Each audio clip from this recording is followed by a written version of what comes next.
కొన్నేళ్ల క్రితం అదొక అందమైన పల్లెటూరు. ఊరి నిండా ఎన్నో కుటుంబాలున్నా అందరూ కలిసి ఒకే కుటుంబంలా జీవించేవారు.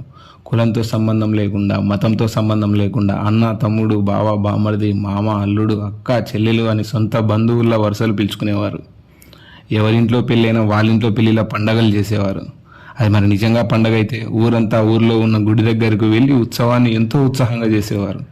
మాకు తోడుగా కష్టం చేసే ఎద్దులు, మాకు అండగా కాపలా కాసే కుక్కలు, ప్రతిరోజు ఉదయాన్నే మేల్కొల్పే కోడిపుంజు కూతలు, కోళ్ళు, ఎదురొస్తే దరిద్రం అంటున్నా సరే ప్రేమగా పెంచుకునే పిల్లులు, పాలిచ్చి పౌష్టికంగా మార్చే ఆవులు, గేదెలు, వీటితో పాటు గొర్రెలు, మేకలు, మాతో పాటు మా చుట్టూ పెరిగి ఎన్నో, అవే మా పంచప్రాణాలు.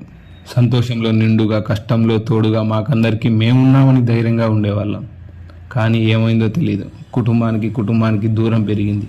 పిలిచే పిలుపులో ప్రేమ కరువైంది. చెడి చప్పుడు లేకుండా పెళ్లిళ్ళు, ఉల్లాసం ఉత్సాహం లేని పండగలు, కష్టంలో తోడుగా ఉండే ఎడ్లు, కాపలా కాసిన కుక్కలు, ఇలా అన్ని అమావాస్య రోజు చంద్రుడిలా మాయమయ్యాయి.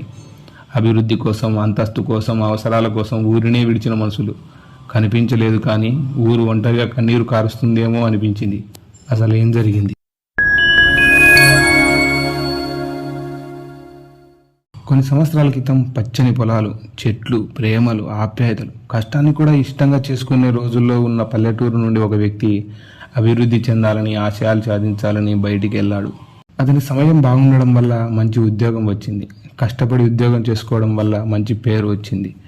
కొన్ని సంవత్సరాలు తిరగకుండానే మంచి ఉద్యోగం, మంచి పేరు, మంచి హోదాలతో ఊరికి తిరిగి వచ్చారు. తమతో పాటు తమలో ఒకరిగా తమ చుట్టూ తిరిగిన అతని చూడడానికి ఊరందరూ వచ్చారు. అతనికి మంచి గౌరవాన్ని, మర్యాదను అందరూ ఇస్తున్నారు. ఇది గమనించిన ఊరిలో యువకులు అతనిలో తమను తాము చూసుకున్నారు. వాళ్ళు కూడా మంచి ఉద్యోగం చేయాలని, మంచి పేరు తెచ్చుకోవాలని ఒక్కొక్కరుగా ఊరు విడిచి వెళ్ళడం మొదలుపెట్టారు. కానీ అందరి టైం బాగుండదు కదా. తక్కువ చదువుకున్న వాళ్ళకి చిన్న చిన్న ఉద్యోగాలు వచ్చాయి. ఇది ఊరిలో ఉన్న పెద్దలకు తెలిసి తమ పిల్లలు కూడా మంచి చదువులు చదువుకోకపోతే మంచి ఉద్యోగాలు రావేమని పిల్లలను కూడా ఊరు దాటించి పెద్ద చదువులు చదివించారు. ఉద్యోగాల కోసం యువకులు, చదువుల కోసం పిల్లలు, ఇలా ఊరు ఒంటరవ్వడం మొదలైంది. అప్పుడే పెద్దవారి మెదడులో వచ్చిన ఒక ఆలోచన ఊరి భవిష్యత్తునే ప్రశ్నార్థకంగా మార్చింది. పొలం గట్ల మీద ఉన్న చెట్లను కొడితే పొలం ఇంకా సారవంతం అవుతుందని తమ పొలాల్లో ఉన్న చెట్లని తొలగించారు.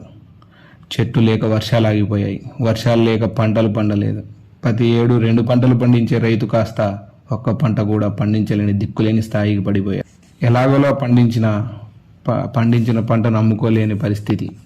అలాంటి పరిస్థితుల్లో ఉన్న ఊరిని ఎలా కాపాడుకోవాలో తెలియని క్లిష్ట పరిస్థితుల్లో ఒక చిన్న ఆశ వెలుతురులా కనిపించింది. అదే ప్రపంచ దేశాలను మారుస్తున్న ఒకే ఒక్క విషయం.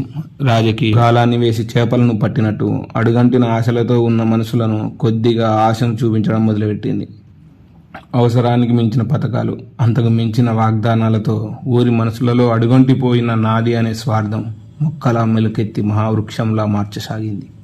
అప్పటి నుండి స్వచ్ఛమైన కష్టాన్ని మానేసి సులభమైన సుఖాన్ని అలవాటు చేసుకున్నారు. ఎద్దులతో చేసేవాళ్ళు లేక ట్రాక్టర్లు తెచ్చుకున్నారు. పనిచేసే మనుషులు లేక మిషన్లు తెచ్చుకున్నారు. ఊర్లో రోడ్లు, ఊరవతల స్కూళ్ళు, సబ్సిడీలో ట్రాక్టర్లు, విత్తనాలు, వ్యవసాయానికి అనువైన మిషన్లు, పింఛన్లు, రుణాలు, నీళ్ల ట్యాంకు, నివసించడానికి వసతి గృహాలు, ఇలా చాలా ఇచ్చింది. అభివృద్ధి మోజులో పడి ఆచారాలు వదిలేశారు. వ్యవసాయం మానేసి వ్యసనాలకు బానిసయ్యారు. ఏవి అందుబాటులో లేని సమయంలో మనుషుల్లో ఉన్న ఆప్యాయత, ఐకమత్యం అన్నీ అందుబాటులోకి వచ్చిన తర్వాత ఆవిరైపోయాయి. ఊరికి దూరంగా నెలాఖరులో వచ్చే జీతమే జీవితాన్ని మార్చే జాతకంలా మార్చుకోవడానికి ఇష్టపడ్డాడు. కానీ ఇష్టమైన ఊరిలో కష్టాన్ని చేయలేకపోతున్నారు. ఇదంతా గమనించిన ఊరి పెద్ద ఊరిలో ఒక పెద్ద ఉత్సవాన్ని జరిపించి ఊరందరినీ ఊరికి రప్పించాలనుకున్నాడు. అలాగైనా ఊరి ప్రజలందరూ ఊరి విలువను, గొప్పదనాన్ని తెలుసుకొని ఊరిలోనే ఉంటారని ఆశపడ్డాడు. అనుకున్నదే ఆలస్యం చేయకుండా కార్యక్రమం మొదలుపెట్టు. ముందుగా ఊర్లోనే ఉంటున్న 5 యువకుల్ని పిలిచి ఈసారి జరిగే ఉత్సవంలో సంబరాలంబరాన్ని అంటాలి. ఏ ఒక్కరిని వదలకుండా అందరినీ పిలవండి. ప్రతి కుటుంబంలో ప్రతి ఒక్కరూ పండుగలో పాల్గొనాలి. ఫోన్లు చేయండి, మెసేజ్లు పెట్టండి. ఏ ఒక్కరి వదలకుండా పిలవండి. మళ్ళీ మన గ్రామానికి పూర్వ వైభవాన్ని తీసుకురావాలి అన్నాడు. ఆ 5 యువకులు ఈ పండుగను బాధ్యతగా తీసుకున్నారు. ఆ 5 యువకులు పంచపాండవుల బాధ్యతగా అన్ని పనులు చేసి అందరినీ పిలిచి ఉత్సవానికి బ్రహ్మరథం పట్టారు. పండుగ రోజు రానే వచ్చింది. ఊరి పెద్ద ఉదయాన్నే లేచి స్నానం ఆచరించి గుడికి బయలుదేరుతున్నాడు. అలా ఊరి వెంట నడుస్తూ ఉంటే ఊరి నిండా పండుగకు వచ్చిన జనాలు, వాళ్ళ పలకరింపులు, చిన్న పిల్లల ఆటలు, పడుచు పిల్లల అందాలు, యువకుల ఉత్సాహాలు, పెద్దవాళ్ళ ఆప్యాయతలు, ఇలా ఊరి నిండా వీళ్ళందరూ మన ఊరి వాళ్ళేనా అనిపించేంత జనంతో బ్రహ్మాండంగా జరుగుతుంది. ఇదంతా చూసిన ఊరి పెద్దలు మళ్ళీ పాత రోజులు వచ్చాయని ఏడ్చేశారు. ఇంతలో ఒక కోడిపుంజు కూత కూసింది. పెద్ద ఆయన ఉలిక్కిపడి నిద్ర లేచాడు. తర్వాత పెద్ద ఆయనకు అర్థమైంది ఇదంతా కళ అని. ఎలాగూ జరిగేది ఇదే కదా అని ఆనందంతో స్నానం చేసి ఉత్సాహంగా ఊరిలోకి బయలుదేరాడు. ఊరంతా నిర్మానుషంగా మామూలుగానే ఉంది. అక్కడక్కడ మాత్రం కొందరు వచ్చారు. పెద్ద ఆయన అనుకున్నంత మాదిరిగా రాలేదు. పెద్ద ఆయన నిరాశగా గుడి వద్దకు వచ్చాడు. అక్కడ కొంచెం సందడిగానే ఉంది, కానీ మనసెందుకో కలత చెందుతుంది. అక్కడ ఉన్న 5 యువకులను పిలిచి ఎవరూ రాకపోవడానికి కారణం ఏంటి అని అడిగారు.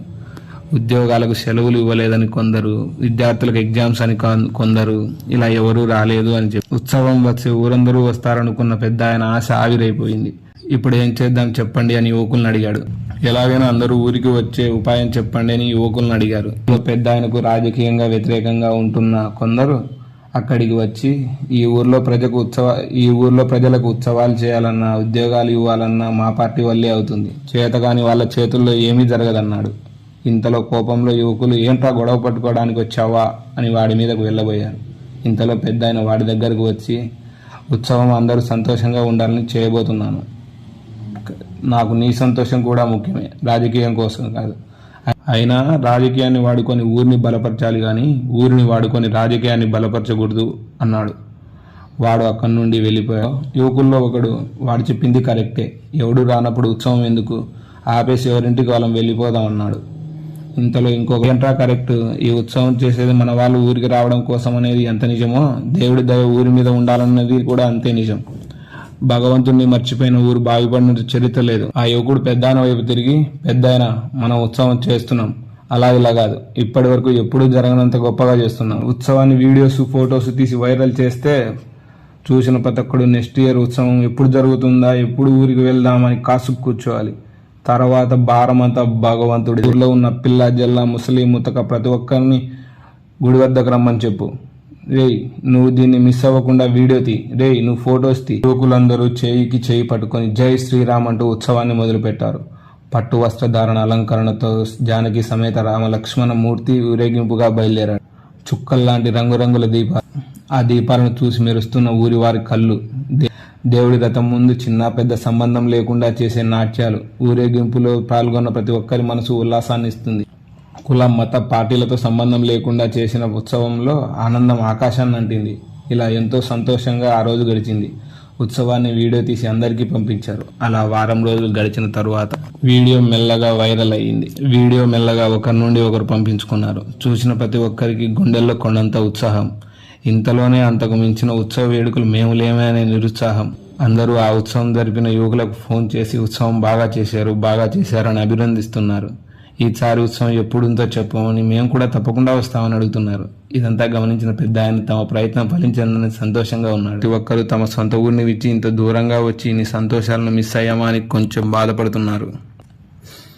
కొన్ని రోజుల తర్వాత ఉత్సవం మళ్ళీ జరిగింది. ఈసారి పెద్ద ఆయన కలలో వచ్చినట్టు బ్రహ్మాండంగా జరిగింది. అప్పటి నుండి ప్రతి సంవత్సరం అందరూ ఉత్సవానికి హాజరయ్యి పండుగను జరుపుకుంటున్నారు. అలా మళ్ళీ ఊరు పూర్వ వైభవాన్ని చూసింది. నువ్వు పట్టణంలో ఉన్నప్పుడు మంచి సమాజాన్ని నిర్మించుకునే అవకాశం నీ చేతుల్లో ఉండకపోవచ్చు. ఆ అవకాశం నీకు పల్లెలో ఉంటుంది, ఎందుకంటే ఊరు నీది. ఈ వీడియో చూసిన తర్వాత మీకు కూడా మీ ఊరికి వెళ్ళాలనిపిస్తే నా వీడియో మీకు నచ్చినట్టే ఒక లైక్ చేసి, కామెంట్ చేసి, షేర్ చేయండి. Thanks for watching.